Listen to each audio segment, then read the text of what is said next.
materi ketiga, evaluasi kinerja dan kompensasi, kita masuk ke standar kinerja. Jadi sebelum dilakukan evaluasi kinerja, kita terlebih dahulu harus membuat standarnya atau tolak ukurnya dari apa yang akan dievaluasi. Jadi untuk menetapkan tingkat kinerja karyawan dibutuhkan penilaian kinerja. Penilaian kinerja yang adil membutuhkan standar atau patokan yang dapat digunakan sebagai perbandingan terhadap kinerja antar karyawan. Dalam evaluasi kinerja ada standar yang disebut sebagai standar kinerja atau performance standard. Evaluasi kinerja tidak mungkin dapat dilaksanakan dengan baik tanpa standar kinerja yang baik.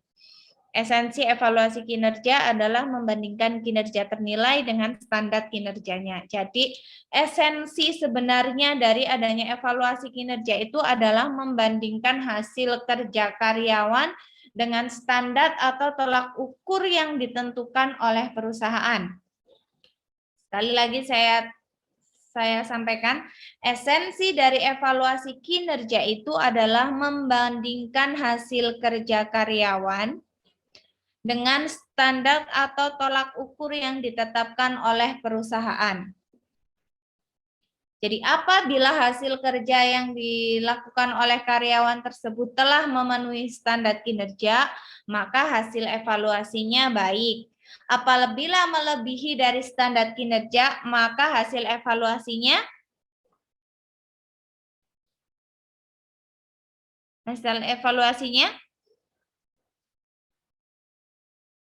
saya ulangi lagi. Esensi evaluasi kinerja adalah membandingkan hasil kerja karyawan dengan standar kinerja atau tolak ukur yang ditentukan oleh suatu perusahaan. Apabila hasil kerjanya baik atau hasil kerjanya memenuhi standar perusahaan, berarti evaluasi kerjanya hasilnya baik. Kalau hasil kerjanya melebihi dari standar yang ditentukan oleh perusahaan, maka hasil evaluasinya Memuaskan. memuaskan atau Sangat baik. sangat baik. Begitu juga sebaliknya, apabila hasil kerjanya di bawah standar atau di bawah tolak ukur yang ditentukan oleh perusahaan, maka hasil dari evaluasi kinerjanya Buruk. buruk atau kurang baik. Jadi kurang baik, baik, sangat baik. Sampai sini paham esensi dari evaluasi kinerja yang sebenarnya? Jadi kalau kalian kemarin apa evaluasi kinerja dibandingkan dengan apa? Dibandingkan dengan standar kinerja yang ditentukan oleh perusahaan. Nah, di sini menurut Shimamura tahun 2004, semakin jelas standar kinerja yang ditentukan oleh perusahaan, maka akan semakin akurat tingkat penilaian kinerja. Dari itu, sebelum melakukan evaluasi kinerja, harus dibuat standar kinerja yang jelas, yang bisa mewakili dari target yang akan ditentukan oleh perusahaan atau mewakili tujuan atau goal yang ingin dicapai oleh suatu perusahaan. Standar kinerja menurut Wirawan yaitu target atau sasaran atau tujuan atau upaya kerja karyawan dalam kurun waktu tertentu. Dalam kata lain, dalam melaksanakan pekerjaan, karyawan harus mengerahkan semua tenaga, pikiran, keterampilan, pengetahuan, waktu, skill, motivasinya untuk mencapai target yang ditentukan dalam standar kinerja. Jadi standar kinerja itu adalah tolak ukur. Jadi di sini dapat diartikan standar kinerja adalah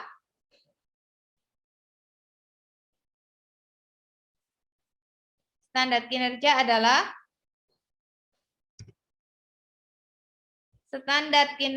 adalah Tolak ukur.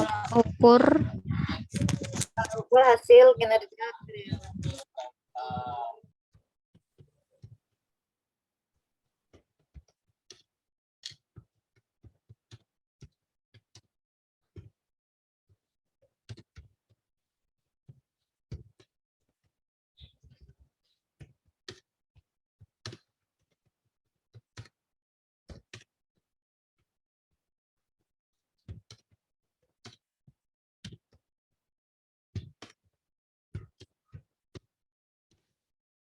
Jadi standar kinerja adalah tolak ukur yang dapat digunakan oleh tim penilai dalam melakukan atau menilai hasil kerja karyawan.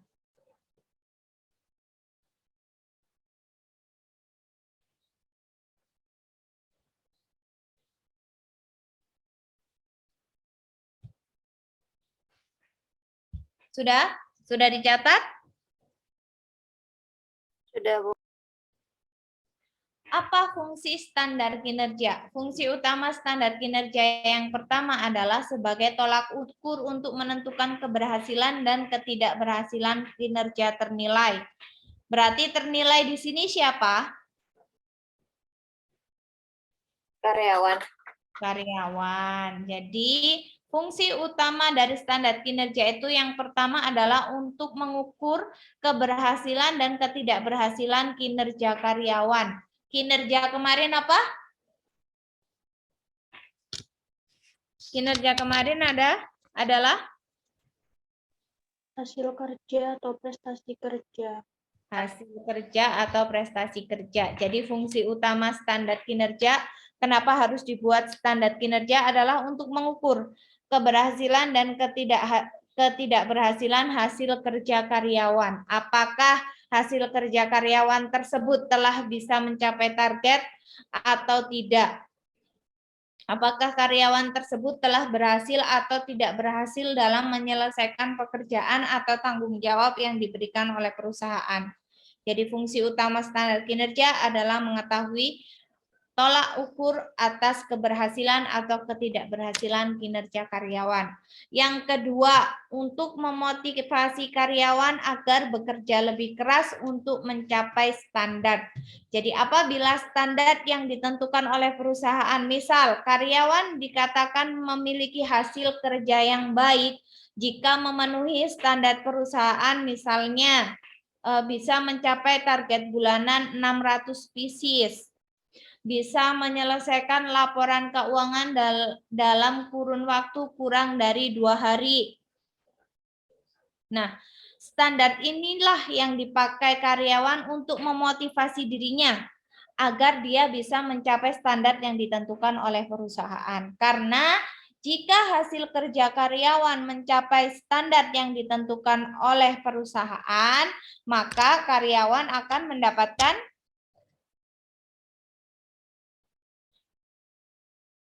reward. Jadi motivasi karyawan, memotivasi karyawan agar bekerja lebih keras untuk mencapai standar di sini harus juga diimbangi dengan kemampuan perusahaan untuk atau kesediaan perusahaan untuk memberikan reward kepada karyawan. Jadi jangan hanya kalian selaku pemilik perusahaan atau selaku pengusaha, jangan hanya memberikan standar kinerja yang tinggi terhadap karyawan, tetapi apabila karyawan dapat mencapai atau memenuhi standar kinerja yang kalian tentukan, tidak ada reward yang diberikan.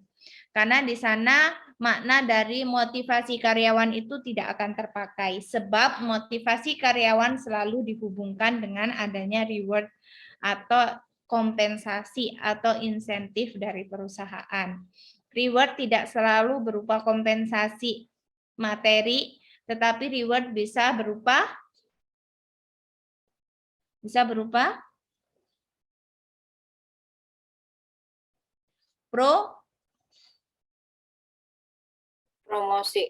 promosi jabatan.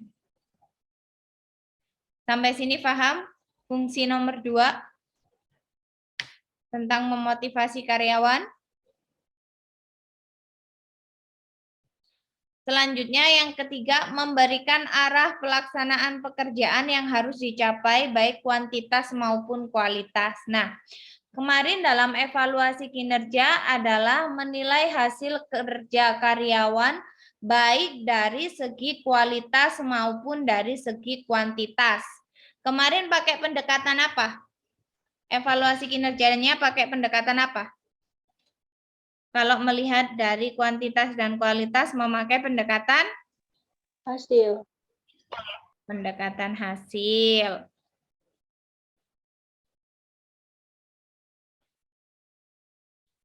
Yang keempat, memberikan pedoman kepada karyawan berkenaan dengan proses pelaksanaan pekerjaan guna mencapai standar kinerja yang ditentukan. Jadi dalam pemberian standar kinerja ini bisa dipakai sebagai basic, bisa dipakai sebagai pegangan, bisa dipakai sebagai pedoman bagi karyawan untuk mencapai standar kinerja yang ditetapkan oleh perusahaan. Jadi fungsi utama kinerja karyawan, fungsi utama standar kinerja yang pertama, kita cari poin intinya. Yang pertama adalah Untuk mengukur keberhasilan dan ketidakberhasilan kinerja karyawan. Oke, sebagai tolak ukur untuk mengukur hasil keberhasilan atau ketidakberhasilan hasil kerja karyawan. Yang kedua, Memotivasi karyawan. memotivasi karyawan. Yang ketiga,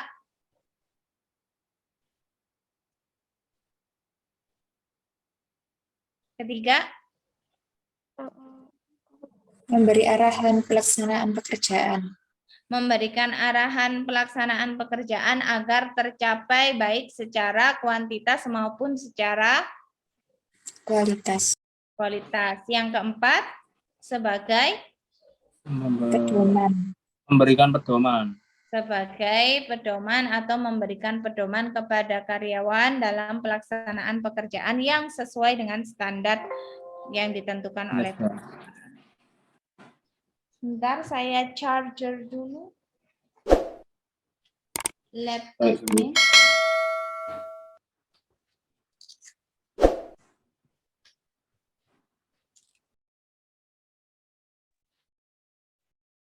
Oke, terima kasih kesediaannya menunggu. Saya lanjutkan materinya.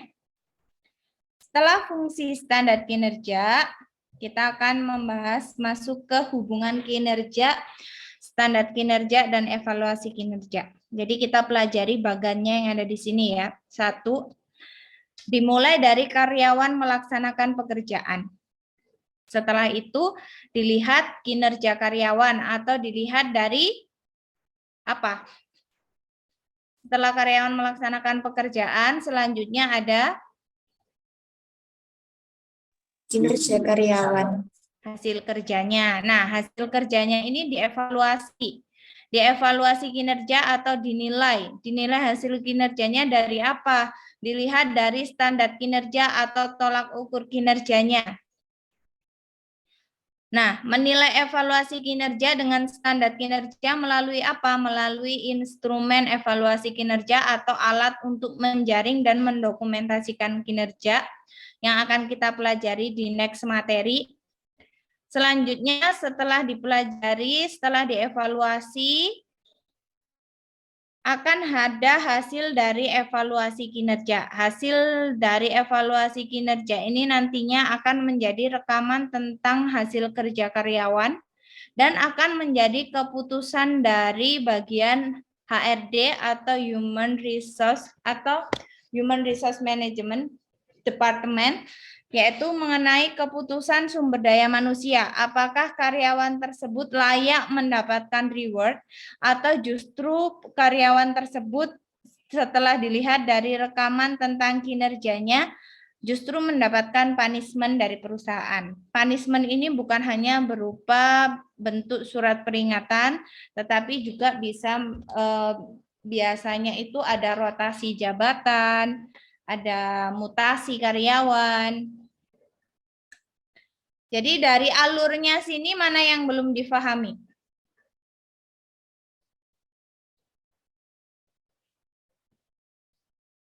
Dari alurnya sudah cukup difahami?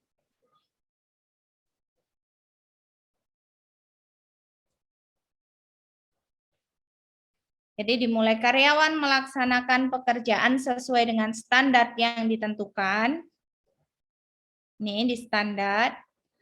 Digunakan sebagai tolak ukur karyawan melaksanakan pekerjaan. Kemudian yang kedua ada hasil kerja karyawan di sini. Hasil kerjanya dievaluasi dengan menggunakan instrumen atau alat atau suatu alat untuk mengevaluasi, disesuaikan dengan standar kinerjanya. Apakah dalam pelaksanaan pekerjaan tersebut karyawan telah sesuai dengan standar kinerjanya atau tidak. Setelah dievaluasi akan ada hasil evaluasi kinerja. Hasilnya dipakai sebagai rekaman tentang kinerja karyawan atau sebagai dokumen arsip tentang kinerja karyawan yang bisa dipakai oleh bagian HRD dalam mengambil keputusan terhadap karyawan tersebut di kemudian hari atau di masa yang akan datang. Apakah karyawan tersebut layak untuk dipertahankan atau tidak? Apakah layak mendapat reward atau tidak? Hasil dari evaluasi tersebut digunakan untuk itu. Sampai sini ada yang ditanyakan? Ada yang ditanyakan? Belum, Bu. Belum ada, Bu. Ya, belum ada, Bu. Oke, next. Syarat Next. dalam menentukan standar kinerja. Jadi dalam pembuatan tolak ukur kinerja atau standar kinerja, perusahaan tidak bisa serta-merta langsung membuat sesuai dengan kemauan sendiri, tetapi ada syarat yang harus digunakan atau ada syarat yang harus dipenuhi dalam pembuatan standar kinerja. Agar apa? Agar standar tersebut dapat dicapai oleh karyawan dan dapat digunakan sebagai tolak ukur dalam mengukur kinerja karyawan. Syarat yang pertama yaitu ada hubungan relevansi dengan strategi perusahaan. Evaluasi kinerja merupakan bagian dari pelaksanaan strategi sumber daya manusia yang merupakan penjabaran dari strategi level unit bisnis dan strategi level korporasi. Jadi dalam pembuatan standar kinerja harus ada hubungan relevansinya dengan strategi perusahaan. Strategi yang dipakai apa, maka standar yang harus ditentukan seperti apa. Misal strategi perusahaan adalah memberikan diskon kepada karyawan untuk mencapai penjualan di tahun tersebut. Nah, dalam menunjang strategi ini standar kinerjanya yang dibuat apa? Misal karyawan harus melakukan penjualan produk dengan harga diskon tetapi tidak lebih kurang dari HPP yang ditentukan. Atau misalnya dalam pemberian diskon penjualan dalam mencapai target penjualan, pemberian diskonnya ada standar tersendiri yang dipakai. Jadi dalam menentukan standar kinerja harus ada hubungan relevansinya dengan strategi yang ingin dicapai. Tidak asal dibuat. Yang kedua, harus mencerminkan keseluruhan tanggung jawab karyawan dalam melaksanakan pekerjaannya. Jadi yang kedua harus menggambarkan job desk yang harus dilaksanakan oleh karyawan. Misal tanggung jawab seorang tenaga pemasaran adalah memasarkan produk senilai 600 juta, mengurusi kontrak penjualan dan melayani keluhan pelanggan. Maka standar kinerja yang dibuat harus berisi tentang capaian indikator ketiga tanggung jawab tersebut. Jangan sampai tugas dari tanggung jawab dari tenaga pemasaran yaitu memasarkan produk, mengurusi kontrak penjualan dan melayani keluhan pelanggan disisipkan standar kinerja yang bukan masuk dalam job desk-nya. Maka kalau disisipkan pekerjaan atau tanggung jawab di luar job desk karyawan tersebut menyebabkan standar kinerja tidak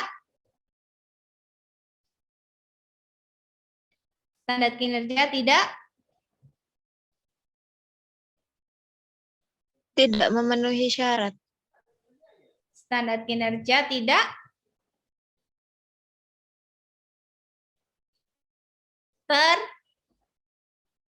tercapai. Kalau kalian dikasih job desk yang bukan menjadi tanggung jawab kalian, apakah standar kinerjanya tersebut dapat dilaksanakan? Tidak. Apakah standar kinerjanya dapat tercapai?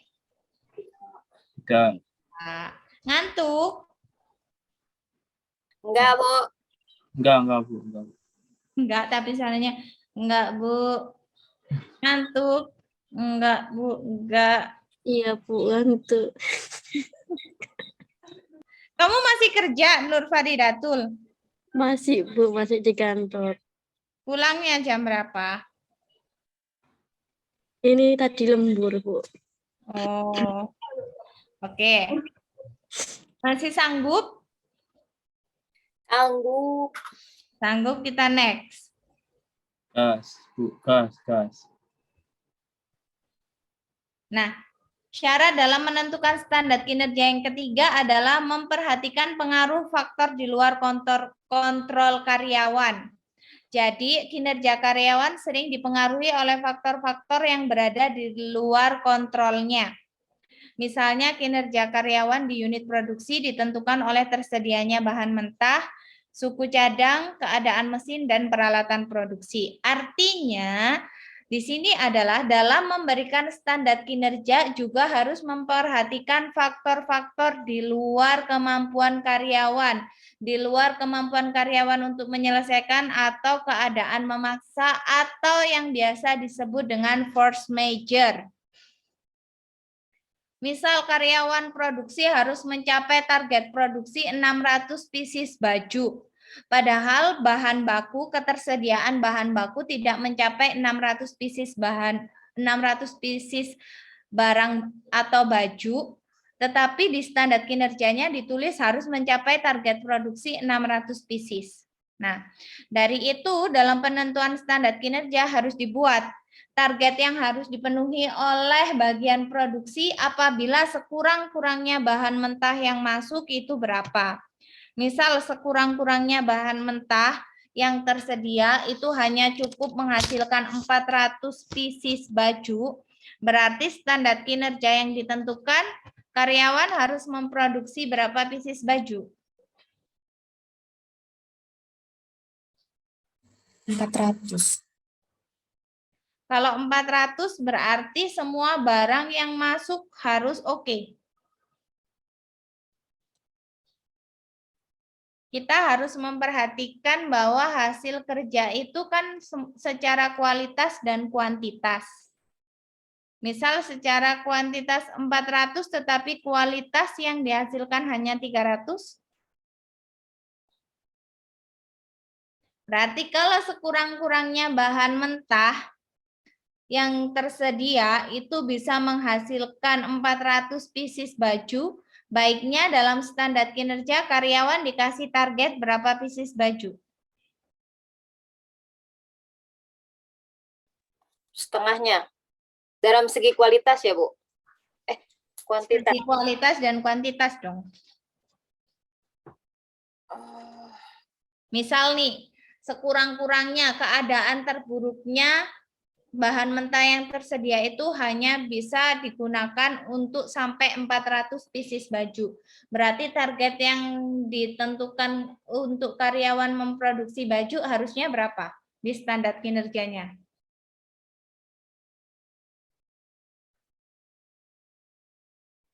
Tiga setengah. Berapa? 3,5. 3,5 itu 350. Pieces.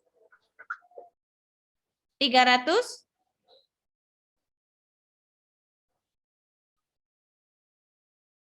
300 berapa? 308. 380.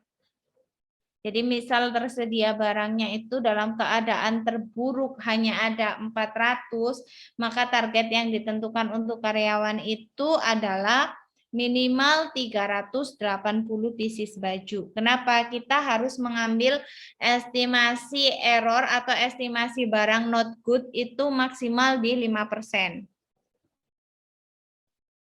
Oke, jadi kalau 5%-nya dari 400 berapa? 20.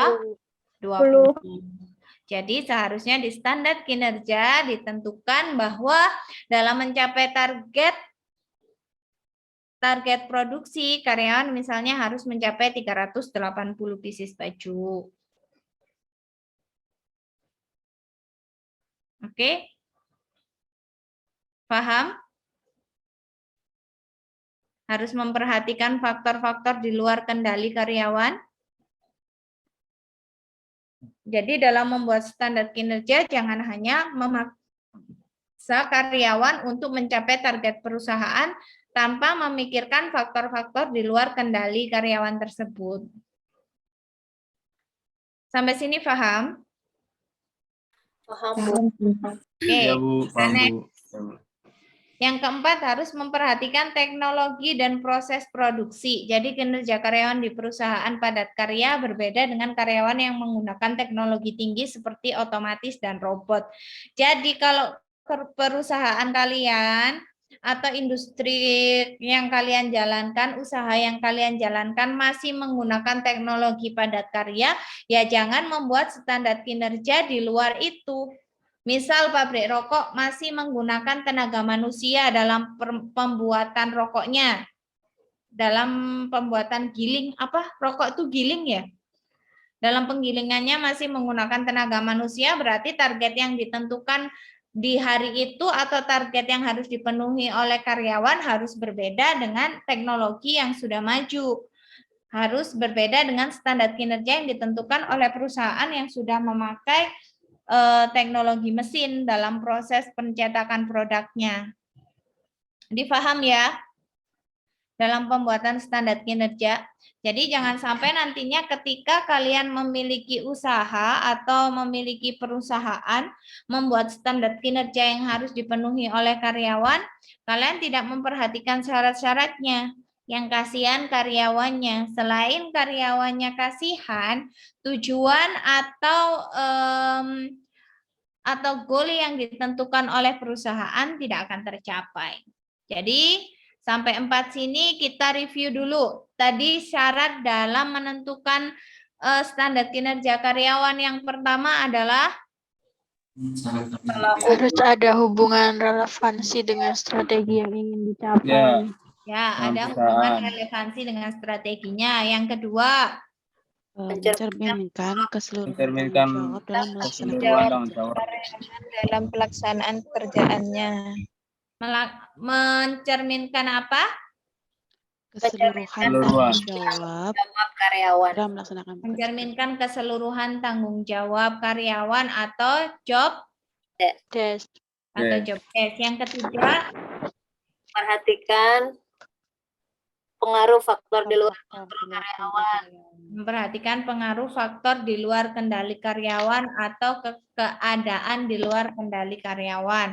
Yang keempat, memperhatikan penggunaan Teknologi dan proses produksi. teknologi dalam proses produksi. Sampai sini ada yang ditanyakan?